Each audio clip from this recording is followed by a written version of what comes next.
the economic hitmen really have been the ones responsible for creating this first truly global empire. And we work many different ways.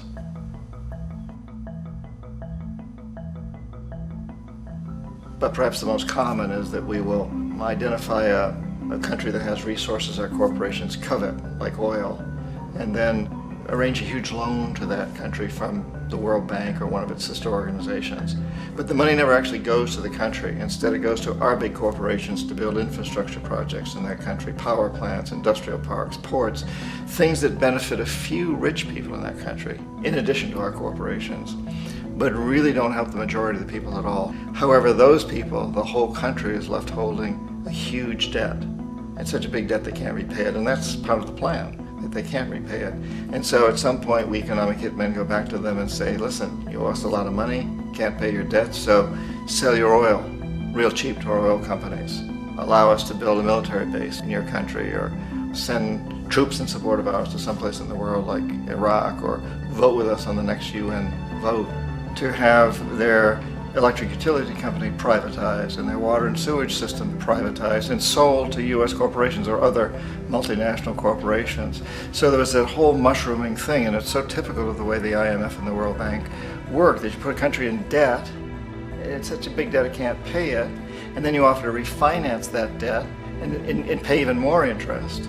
And you demand this quid pro quo, which you call a conditionality or good governance, which means basically that they've got to sell off their resources, including many of their social services, their utility companies, their school systems sometimes, their penal systems, their insurance systems, to foreign corporations. So it's a double, triple, quadruple whammy. The precedent for economic hitmen really began back in the early 50s when democratically elected Mossadegh, who was elected in Iran, he was considered to be the hope for democracy in the Middle East and around the world. He was Time Magazine's Man of the Year. But one of the things that he'd run on and began to implement was the idea that foreign oil companies needed to pay the Iranian people a lot more for the oil that they were taking out of Iran. The Iranian people should benefit from their own oil. Strange policy. We didn't like that, of course. But we were afraid to do what we normally were doing, which was to send in the military.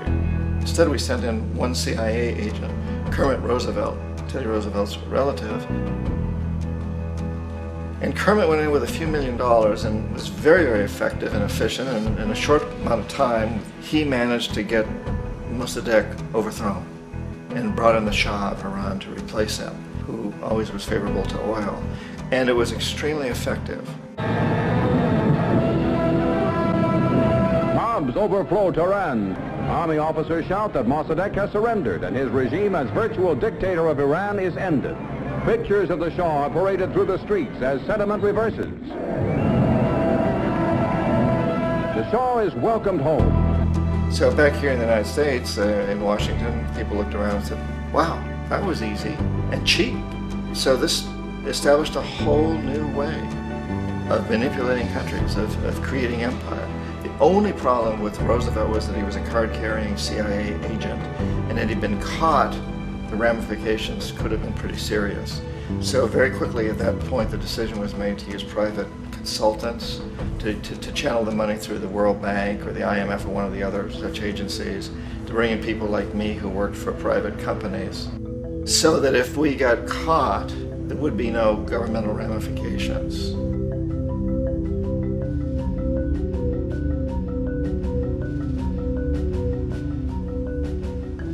When Arbenz became president of Guatemala, the country was very much under the thumbs of United Fruit Company, the big international corporations. And Arbenz ran on this ticket that says, you know, we want to get the land back to the people. And once he took power, he was implementing policies that would do exactly that, give land rights back to the people. United Fruit didn't like that very much. And so they hired a public relations firm, launched a huge campaign in the United States to convince the United States, people, the citizens of the United States, and the press of the United States, and the Congress of the United States, that Arbenz was a Soviet puppet, and that if we allowed him to stay in power, the Soviets would have a foothold in this hemisphere. And that, at that point in time, was a huge fear on everybody's mind, the Red Terror, the Communist Terror. And so, to make a long story short, out of this public relations campaign came a commitment on the part of the CIA and the military to take this man out. And in fact, we did. We sent in planes, we sent in soldiers, we sent in jackals, we sent everything in to take him out, and did take him out. And as soon as he was removed from office, the new guy that took over after him basically reinstated everything to the big international corporations, including United Fruit.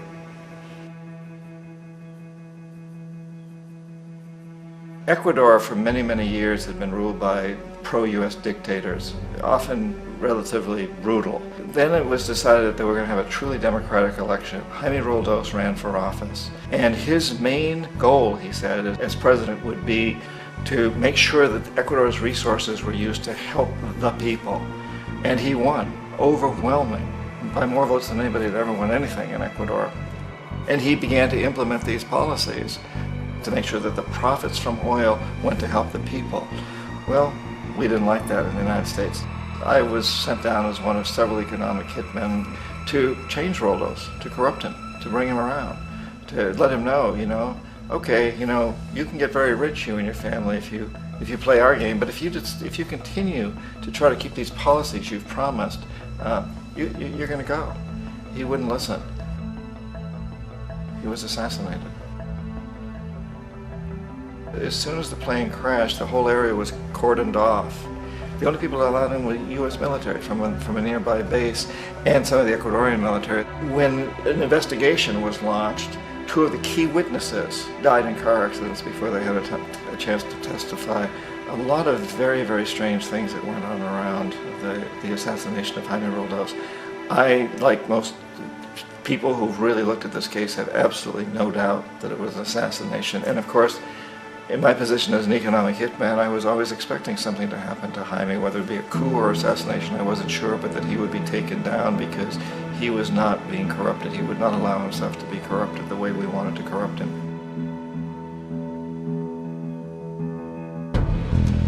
Omar Torrijos, president of Panama, was one of my favorite people. I really, really liked him. He was very charismatic. He was a guy who really wanted to help his country. And when I tried to bribe him or corrupt him, he said, look, John, he called me Juanito. He said, look, Juanito, I don't need the money. What I really need is for my country to be treated fairly. I need for the United States to repay the debts that you owe my people for all the destruction you've done here. I need to be in a position where I can help other Latin American countries win their independence and be free of this terrible presence from the north that you people are exploiting us so badly. I need to have the Panama Canal back in the hands of the Panamanian people. That's what I want.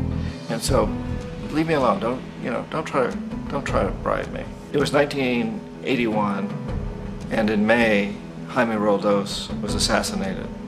And Omar was very aware of this. Torrijos got his family together and he said, I'm probably next, but it's okay because I've done what I came here to do.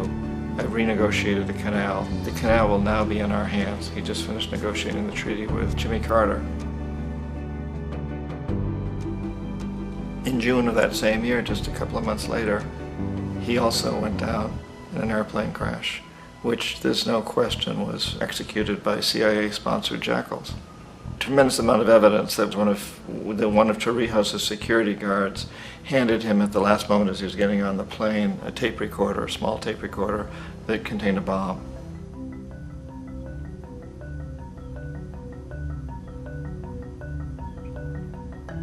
It is interesting to me how this system has continued pretty much the same way for years and years and years, except the economic hitmen have got better and better and better. Then we come up with, very recently, what happened in Venezuela.